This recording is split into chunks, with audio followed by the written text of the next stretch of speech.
It's time to take a look at what's happening around Wyoming for Thursday, July 11th. I'm Wendy Corr, bringing you headlines from the Cowboy State Daily newsroom, brought to you by Wyoming Senior Olympics, offering a heartfelt thank you to all of the generous supporters who so graciously donated during the 5th annual Wyo Gives Day of Giving.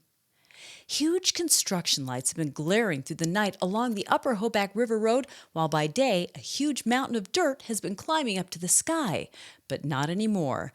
Billionaire Joe Rickets has pulled the plug on the posh 230,000 square foot resort he'd proposed building in the Bondurant Valley. But according to business reporter Renee Jean, the neighbors of the project don't feel any more at ease. When you go to the site, there's a huge mountain of dirt at the project site. That used to be a beautiful meadow. They're looking at that mountain of dirt and they're asking themselves, how can that possibly go back where it was and be what it was? It's just a Humpty Dumpty proposition to them. I think on the flip side of the coin, though, Wendy, proponents of the project are disheartened and disappointed to see this project end. They were hoping for more diversification in the economy here. The Homestead Resort, as Rickets called the project, would have been a 20-unit luxury resort, including a wellness center, underground parking, and a 90-seat dining hall, a huge project for tiny Bondurant, which has a population of about 100 people. There was lots of tough talk behind closed doors about the future of a controversial $500 million wind farm investment by a Spanish energy giant on Wednesday. State energy regulators and activists clashed over more turbines in Albany County, reports Cowboy State Daily's Pat Mayo, but most of those strong words took place behind closed doors. What the activists locally were arguing is that they wanted Repsol, the big Spanish energy giant that bought the wind farm project, they wanted them to start the whole permitting process all over again because of concerns about financials that were being submitted by the old owner and the new owner, and commitments and telling the truth and doing the right thing in the American way of life, right? But the Industrial Siting Council didn't buy it. They reaffirmed their decision of what they wanted to do on siting this wind farm project. Construction on more than 100 wind turbines for the 504-megawatt project had been set to begin this fall.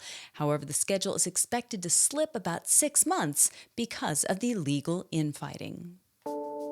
One day after a fatal 4th of July shootout in a tourist hub within Yellowstone National Park, a worker in a nearby park village allegedly threatened a second shooting. 55-year-old Robert Sherman, also an employee of private concessionaire company Xanterra, is accused of making the threat while quarreling with a coworker at Roosevelt Lodge on Friday, according to Cowboy State Daily's Claire McFarland. He admitted to referencing a shooting, like maybe we should have a shooting down here. According to the court document, the version of his comment that was originally reported to law enforcement was a little more serious, something about a mass shooting.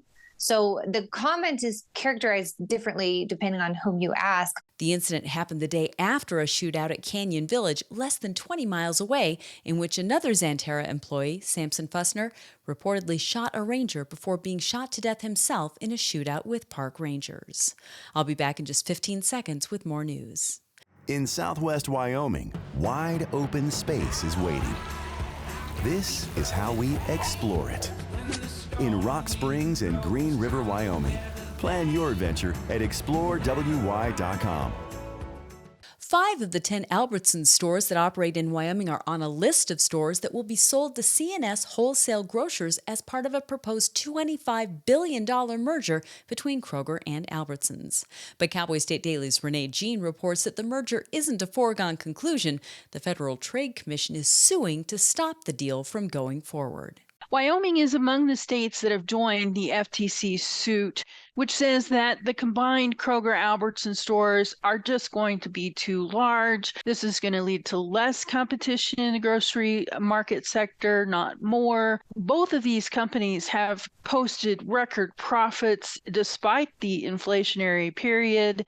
So it's not as if they're not able to make a buck where they're at now. The 5 Wyoming stores on the list are in Casper, Cheyenne, Gillette, Jackson, and Rock Springs. And the Wyoming Freedom Caucus has been growing in numbers and influence. Now the group, and candidates aligned with it, feel 2024 could be the year it gains control of the Wyoming House. Politics reporter Leah Wolfson spoke to members of the Freedom Caucus over the weekend and said they all express great confidence in their chances for the upcoming election. Representative John Baer, a Republican from Gillette and a chairman of the Freedom Caucus, said he'll be hugely disappointed if the group doesn't gain seats in the upcoming election. He thinks it's a very attainable goal, that they could take over a majority of the Republican seats in the House. He's a little less confident about taking over a majority as a whole. The answer won't come until primary election day, August 20th, when voters will get to say how they feel about the direction the state has been trending over the past couple of years. And that's today's news. Get your free digital subscription to Wyoming's only statewide newspaper by hitting the daily newsletter button on cowboystatedaily.com. And you can watch this newscast every day by clicking subscribe on our YouTube channel. I'm Wendy Corr for Cowboy State Daily.